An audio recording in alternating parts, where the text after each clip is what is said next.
Hey. I love you guys so much. I've been waiting for this all year. You guys are the best audience every year. You're not even here to see me and listen to the applause I'm getting. So nice. So nice. My name is Floyd. I do the morning show on Live 105. I'm going to be emceeing a few of these things this weekend. Very excited about that. Ooh, I'll also be doing a panel tomorrow at 5 in case anyone wants to go. It's about sex. Yeah, it's pretty cool. That's pretty cool. But this is not about that. This is about somebody who came here to see for a Q&A. She's kind of famous. She's been in Star Trek. We're all fangirls here, and fanboys, but you know, fangirls just sounds better. She has also been in the following items. She's been in 24. She's been in Battlestar Galactica, True Blood, Orphan Black, The Killing, and I heard a rumor she's in the upcoming Hunger Games movie. It is a real celebrity in our midst. Please welcome Michelle Forbes.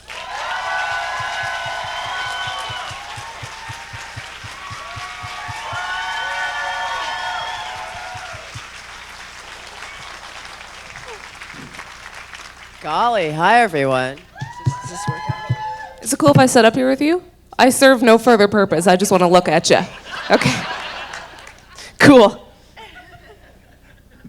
It's nice to have company. Hi guys, gals, gang. How is everyone? I never know what to say. I'm really happy to be here. I had quite a journey to come and be with you all this weekend. We were just discussing it. I got stranded. It was trains, planes, and automobiles, and I got stranded at LaGuardia last night, and I slept on the floor. And I have a bit of a cold. No, I don't need your pity. I'm tough. But it is, and I've been shooting in Atlanta, which is a great city, but it's not Canada. And I love Canada. And it is so beautiful here. I've never been to Halifax, and just the short drive in, my mind was blown. It is so beautiful, and I'm very jealous of all of you for living here. You must be a happy bunch living in this beauty. So, well, I'm not going to bore you with this rambling on. I would love to take some questions and hear from all of you.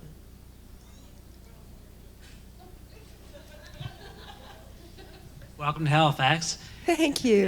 Just wondering, how did the role of Admiral Kane come about?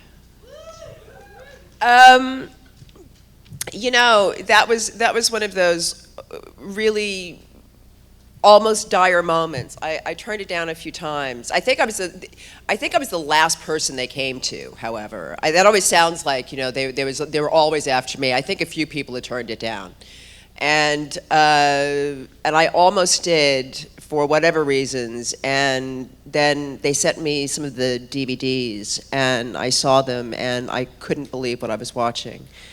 I thought it was just, and I remember it was a scene between Mary McDonnell and Jamie Bamber, and they were just sitting across from each other, and they were sitting there in silence. And I was just on the edge of my seat. I couldn't figure out what the dynamic was between them, two of them. Are they mother-son? Are they lovers? Are they, you know, mentor? I had no idea, but I was like, say something. It was just like, it was riveting, and they were holding so much in that silence. And little did I know that it was this beautiful, beautiful, labyrinthian,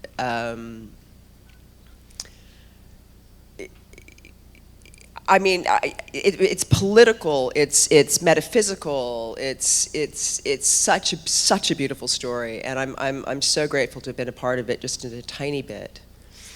All right, thank you. Thank you. Good afternoon. Floyd, thank you for the wonderful info. You're intro. welcome. But I think you missed something important. Uh-oh. Don't call me out when I'm on stage, man. That sucks. You've, in addition to the acting, you've also done a little bit of voice acting as well behind the scenes. True. I think a few people might know the game Half-Life 2. Oh. Two questions. Yes. First, has Valve contacted you to reinstate your role? I don't think so. I don't know much about that world. I just kind of go in and have fun, and that was a while ago, right? Yeah, at least 10 years. Oh, is that right? Oh, I think so. gosh.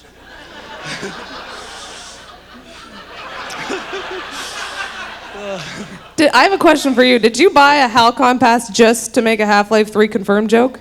Because No, I no, I did admire not. that. I do. That was not the only reason.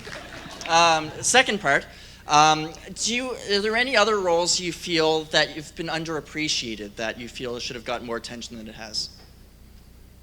Well, certainly not me. I would never say that about me. But projects that I've been a part of. Oh, absolutely. There was a cop show I did in the '90s called Homicide: Life on the Streets. Yep. Right? Yep. To this day, I think it's one of the best written cop shows that's ever been done. It was the godfather to The Wire. And people seem to forget about it, in the legacy of TV, and I'm not quite sure why that is. I think it was always sort of an underdog show. It was always kind of quiet. And the other one is In Treatment. It was such a. It took a lot of dedication and a lot of commitment as an audience member to watch that. So I understand the audience wasn't large, and a lot of people aren't going to be into watching two people sitting there talking to each other for half an hour. But I loved that show, and so those are two that I fear, just in the legacy of television, have been forgotten, and they're both really spectacular shows. And again, I'm so grateful that I got to be a small part of them. That's great. Thank you. Hi, I actually just finished the second season of Orphan Black and was so excited to see you on it. I was just like, oh my god. How was working on that show, just with one actress playing so many different roles and you being a fairly, not to give away spoilers, but fairly heavy part in the later part of the second season? Well, she's just annoying.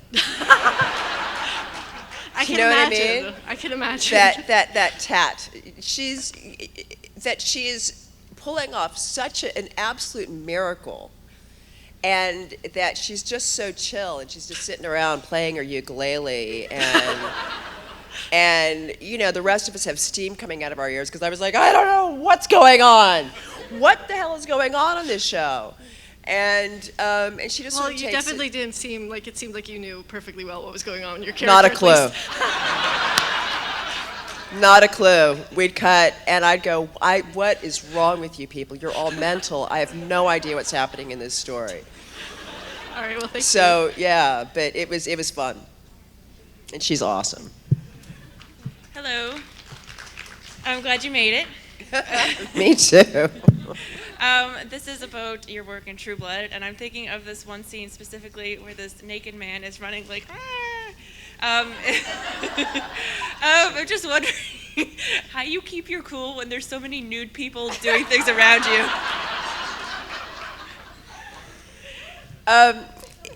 Initially it's a bit of a eyebrow raiser or a pearl clutcher, shall I say. You just kind of get used to it. I mean, the great thing about that show is by the end of that second season, if anybody had any sort of hang-ups, they were long gone by the time we finished it. I mean, you go to work and you're going about your business and you look out and you're just like, oh, that's just a sea of naked people. And there was one bit, okay, I will tell you one story. I had the bull mask and I had to hold my head at a certain angle so that I could actually see out of it to walk. And that's the angle that it rested on my head. And these two naked guys were sort of leading me around because I couldn't really see. And then I had the claws and the long gown. And it was sort of ankle-biting terrain where we were shooting. And then we sort of sat down in this large circle, and there were all my naked thespians with me. And because of the way my head was positioned, I was like, all I could see were.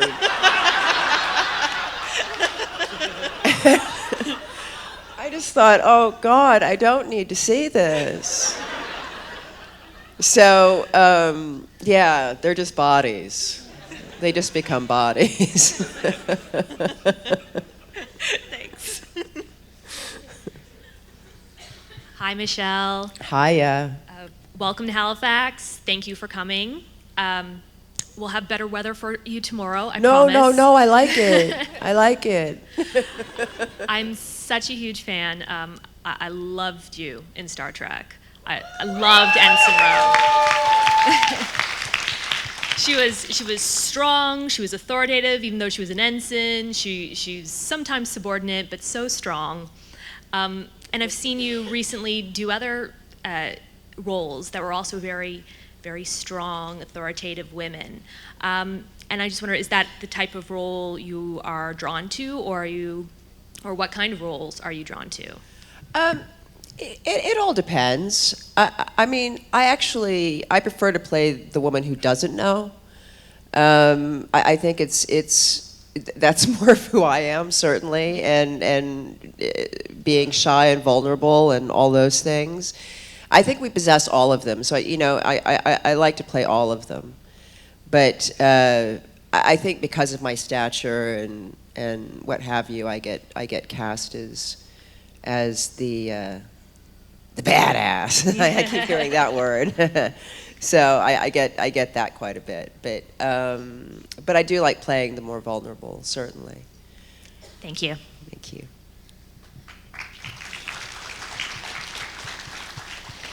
Hello there. Hope you get a better night's sleep tomorrow. Oh, thank you. I have two questions. First of all, you've worked on Battlestar Galactica and Star Trek. What's it like working with such complicated sets? Like, do you ever forget what does what or where to go? Yes. Well, I remember on Star Trek, and this is going back a long, long time.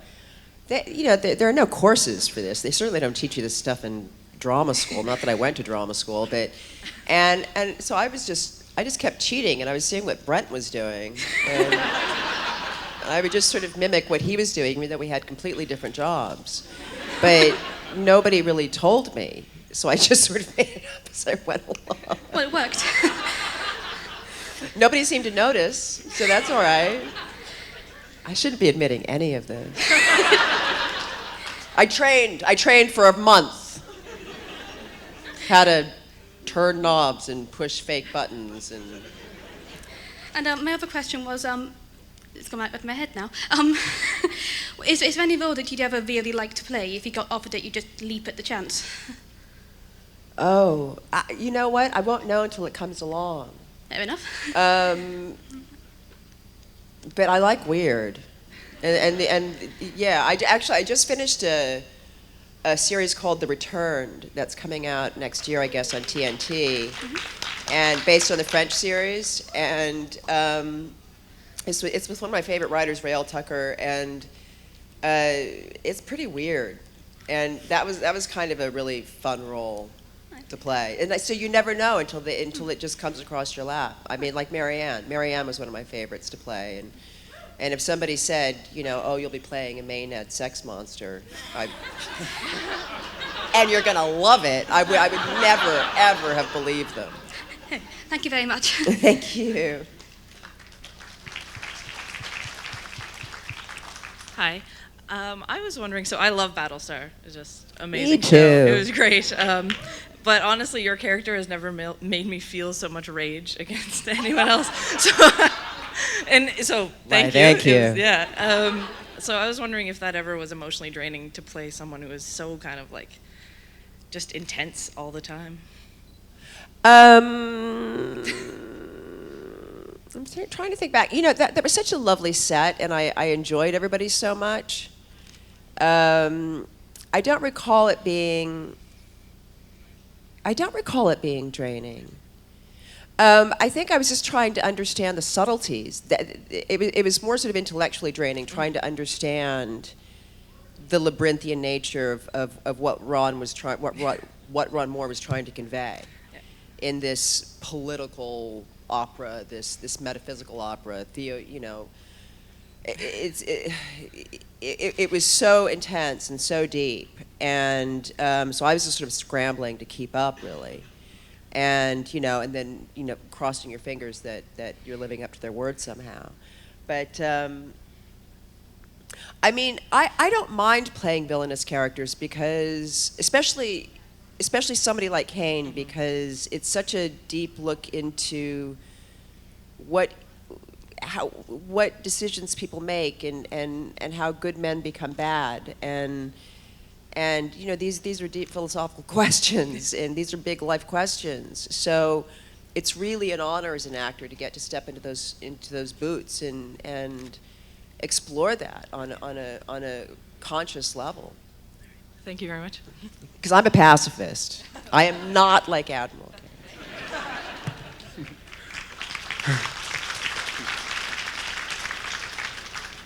Hi, two quick questions. Every artist, every musician, every actor, every painter has someone that they say highly influenced them as they crafted their art. What would be one of your main influence? Oh, golly. So, I mean, as far as actors? Yeah, sure. Actors. Strangely enough, somebody I ran into a few years ago, Jessica Lange. I mean, there's so many. She's one of many, but I remember seeing when I saw Frances when I was a young kid, and I thought, wow, she's playing pretend, but it's so real, and how does she do that? And I was so moved by that film. But I would say it's probably filmmakers more who inspired me growing up. This is going to sound so pretentious, but Truffaut and Godard and Cocteau, and it just made me love this idea of cinema and storytelling. The other question is, for the people here who remember Homicide: Life on the Street, there was one episode that you showed up with a broken foot, and it had nothing to do with the storyline whatsoever. So at the end of the episode, I was wondering, did she really have a broken foot? Did she show up on the set with a broken foot, and they added that to the story, or? I most certainly did. So you had an accident during? I most certainly did. And actually they wrote it into the story. Belzer actually says to me what happened, and I said I tripped over my dog, and I actually did. The doorbell went, and I was running down the stairs, and of course they're always scurrying beneath your feet, and as soon as I hit that last step, I heard the crack, and yeah. I have a cocker, so I know exactly what you're talking right? about. Right, I know, but I felt like that's why they wrote it in, because they thought it was such a dumb story, and they know I'm so clumsy. So they thought they'd write it in to humiliate me a little bit. And they were like, you really need to come up with a better story. So, but I never did. One last quick question before Yeah. the lady comes up. The chemistry on Homicide: Life on the Street, like with Pembleton and the box that you had there. That and everything. cast, what an amazing cast, right? And yes, absolutely. I was crushed actually when they decided to take the show off the air. I was wondering, like, how can these cheesy shows keep on going when they take that one off the air? Do you know that Nash Bridges beat us in the ratings every week? Nash Bridges. So it must. I'm gonna get into such. What am I trouble supposed today. to answer to that? The showing up on the set with that group of people, I thought must have been really special when you know you're going to be spending your day with these people, and the bantering going on also. I can just imagine because I mean all of those actors, for a lot of them that was a career-defining series. And as you said, sadly though, you talk to people today and they go, "No, I've never seen this." So I really liked your comments about saying the fact that you were very proud of this, and sadly, for the people here, there you go, Homicide: Life on the Street. Right on. What, if anything, can you tell us about your involvement in Mockingjay? I think I think if I do, men in black ninja suits come out and kill me or something. A red dot will appear. Sorry? A red dot will appear. Exactly. You know, I'm a part of the fourth film, which is the third book. I'm played Lieutenant Jackson.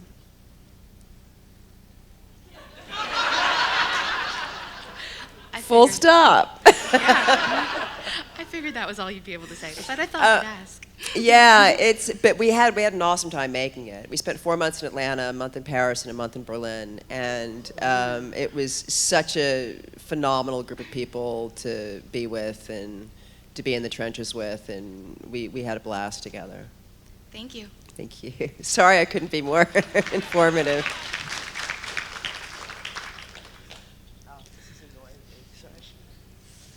Hello. Hello.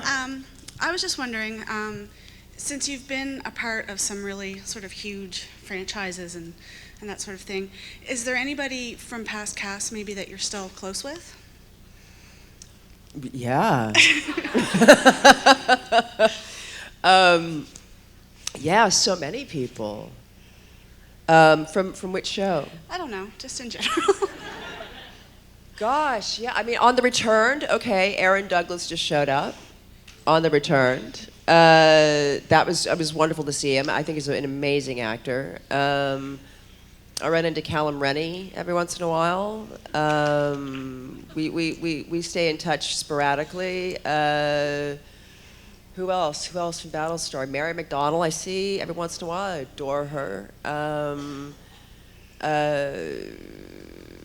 The kids from Star Trek. I just saw Jonathan Frakes in Atlanta. He was directing, and my friend's a production designer on the show, and so we went by and said hello, and loved that guy. Yeah, I mean, actors, we all circle each other. We all come back and circle each other and see each other. You know, I'm super close with everybody from True Blood.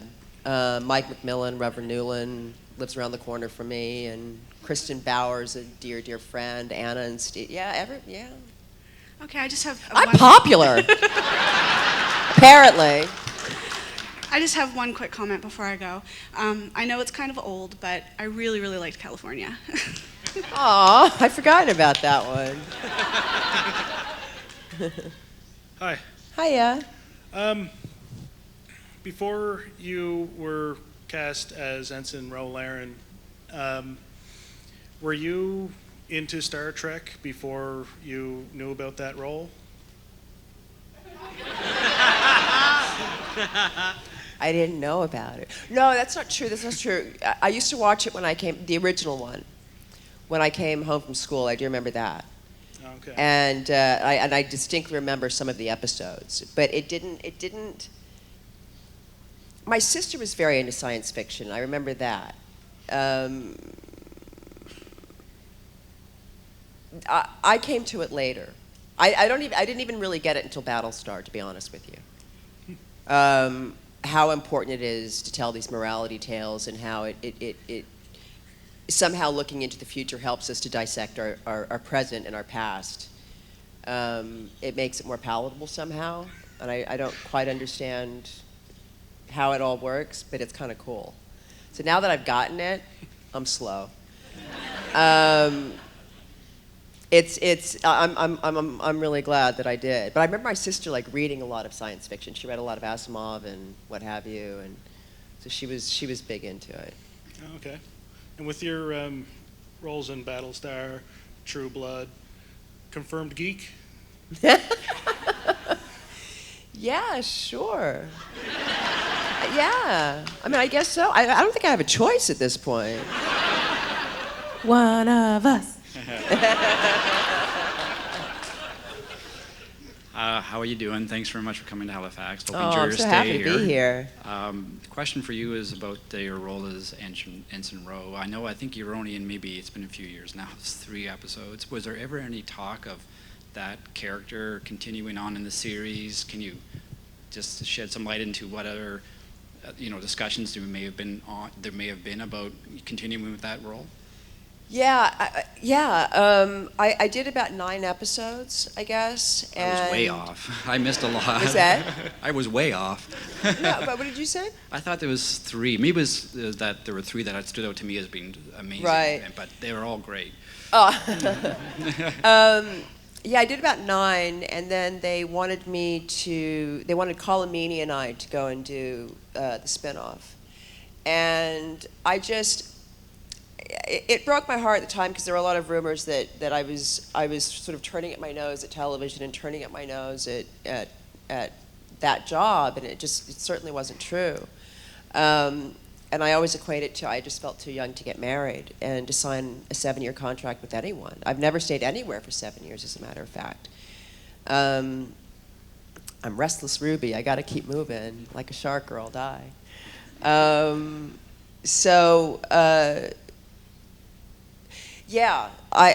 that's what happened. It was really just sort of a decision about youth and variety, and I just needed to explore the world some more before I settled down, and I still haven't settled down because I haven't grown up yet.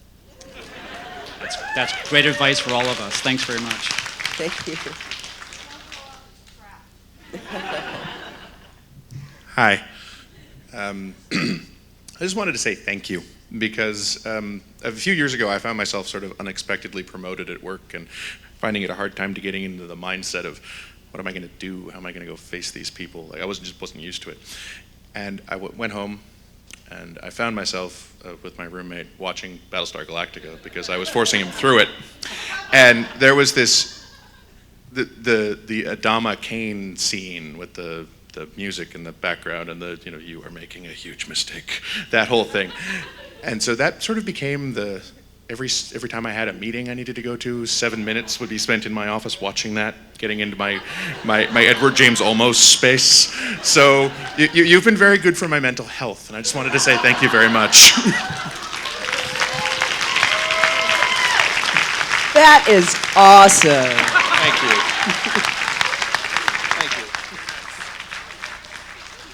That's really awesome. You make all those 4 a.m. calls really worth it, to be honest. Hello, thank you for coming. I just wanted to say you are beautiful, impending cold or no. And I wanted to ask you a question about your work that you've done in The Killing. Absolutely loved you in your role, and I was just wondering, it appeared to be a very emotionally involved part. Is there a place you go in your head to try and fill the dialogue to make it a full experience for us viewing it? Because I have some friends and they do some acting and they'll go out and the director will say, do this, and they do it. And we say, how do you do that? And they go, It's true. I don't know. I'm a pretty sensitive person, and I always say it's sort of hell of my life, but it's good for work. And I've said in the past, too, that it was actually easier to play that than it was to play Marianne. Marianne was much more daunting. On The Killing, and I've sort of said this before, so excuse me if you've heard it, but on The Killing, we've all experienced loss on some level. We all have that in our understanding, our everyday understanding. We expect it. Death is a part of our life. And you ratchet that up a few notches, and it's your firstborn, you're a mother. It's brutal. I mean, it's just brutal. And just the circumstances alone, half your job is done because it's just so utterly sad. And but Marianne, on the other hand, when you have somebody who has no moral boundaries, who lives in a different moral construct, who lives in bliss, and I've said, it's like, I don't have any connection to bliss. and we've all been happy at times, but to really be in that state of ecstasy and bliss, and I always said, like, maybe there are a few monks in some mountain somewhere who are in that state, but it's not something you can readily grab onto. So that was far more frightening to me. The killing, it took its toll a little bit because it was just so dreary and so grim after a while. But that's sort of an actor's dream to do that, you know. But then you also have to ask yourself, what kind of a masochist am I that you willingly that actors, you look at Emma Thompson when she did Wit, like who would step into a dying woman's shoes and fully experience that? You know, it's kind of, I was about halfway through it and I was like, am I crazy? This is an insane way to make a living. So I keep looking for comedies, but they won't cast me. Thank you very much. Thank you. Hi. So I think the role I know you best for is from True Blood, and I know it was only one season that you were on. It was really in-depth season, but I was wondering if you that or any other series that you've been on for a short series of time, if you followed it afterwards, where I know True Blood just ended this year, if you had any thoughts or opinions of how the rest of the series went. Yeah, well, I mean, I love that. I love that bunch of people so much. I can't even bear it. I did. It's funny. Some shows I'll do them, and I'll watch them when they come out, and I'll continue after I leave. Mm-hmm. Others I've just never seen.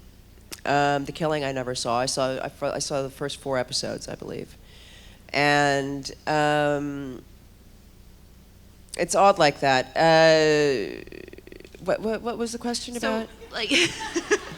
So I guess for LaGuardia. Linoleum. Cold. So maybe did you follow True Blood after you were on? Oh yes, okay. I did. And what did I think of it? Yeah.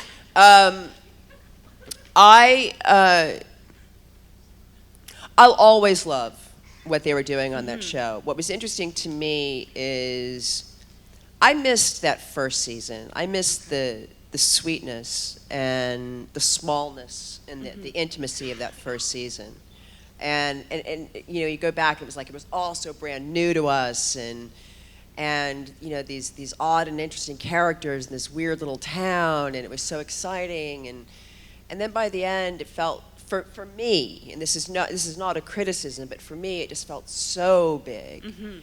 And I just really missed the sweetness and the intimacy. And it was kind of me who started, not me, but that character that started the big, mad, expansion things. of True Blood, basically, yeah. Yeah, but I think it's an awesome show, and it was really fun, and I remember when especially in that second season when it was just huge, and it was pretty global, and we were going and doing junkets in Paris, and there were a bunch of smart actors on that show, a bunch of smart actors playing dumb rednecks, and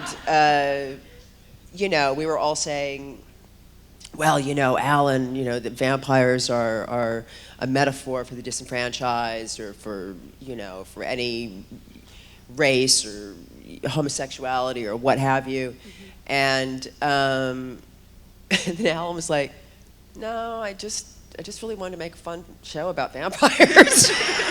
We kept trying to heap all this social meaning onto it, and of course it is there because it is Alan, but he was like, no, I just wanted to have fun. And we did. Cool. Thank you. Thank you.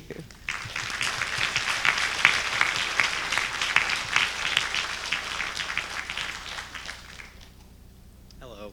Hello. I don't have a particular question, but I thought this would be the only time I could talk about Durham County. Oh. Did you enjoy? Well, yeah, I just got all giddy.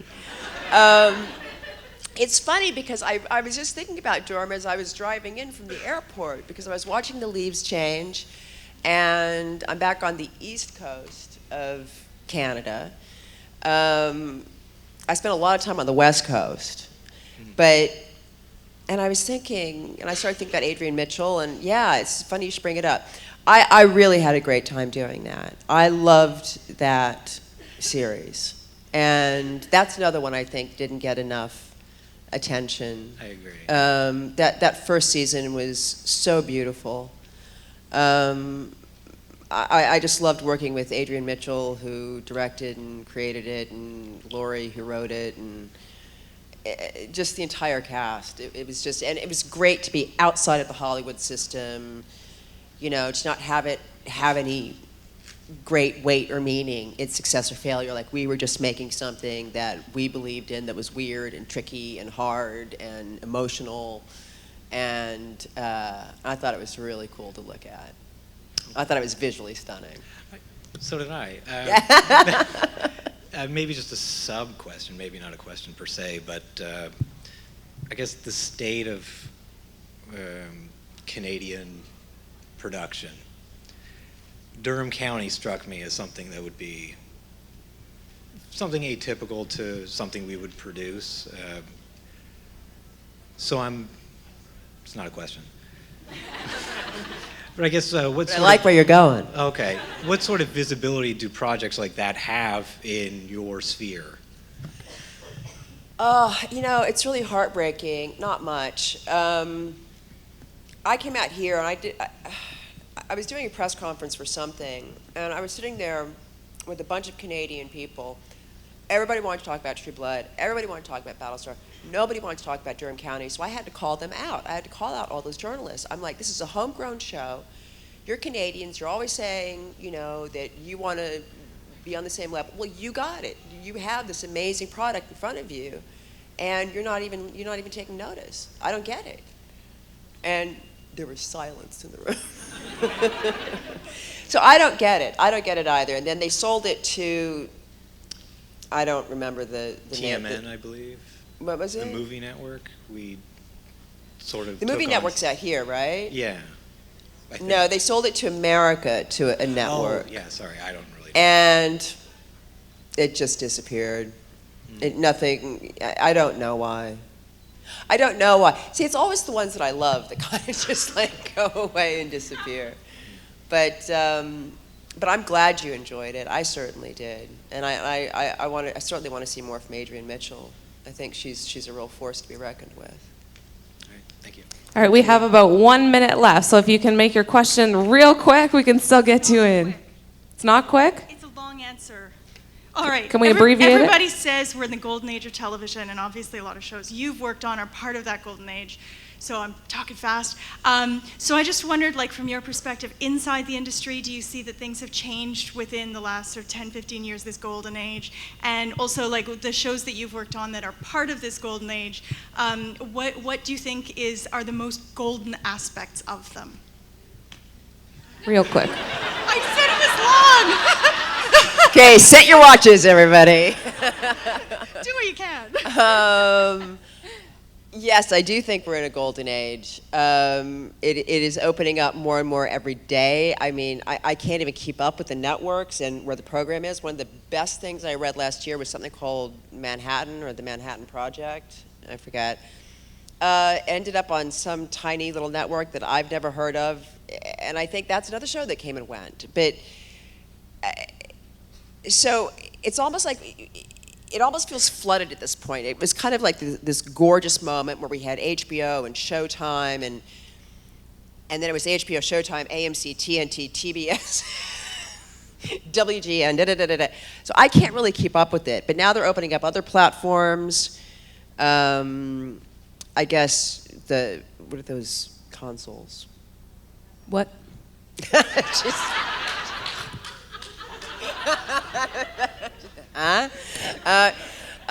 You know, the games. Yeah, What? those things. Now they're creating content. Video games? Yeah, but no, but the ones with the consoles, PlayStation, Xbox. Yeah, I know what that is. Hey, now, come on. But even they're creating their own content, so it's content is just everywhere, and I think it's great that it's not elitist anymore, but I just hope it doesn't get too oversaturated as well. And I think, I don't know, I just started really noticing this. I see all these ads, streaming this, get your entertainment here, da-da-da-da. And we all need our entertainment. We love our entertainment, but, I think we also need to unplug and read a little bit more, too. Right? I'm talking to myself, too. I have a twitch in my eye because I'm constantly like this on my phone, or I panic when I'm at 38% battery, and I'm really trying to unplug and go back to reading. I used to be a voracious reader, and we just live in a different age. I mean, we've been in this technological age, and I need to get quiet again, and just thought I'd share that with you. Bummer. Reading. No? Okay, well, I tried.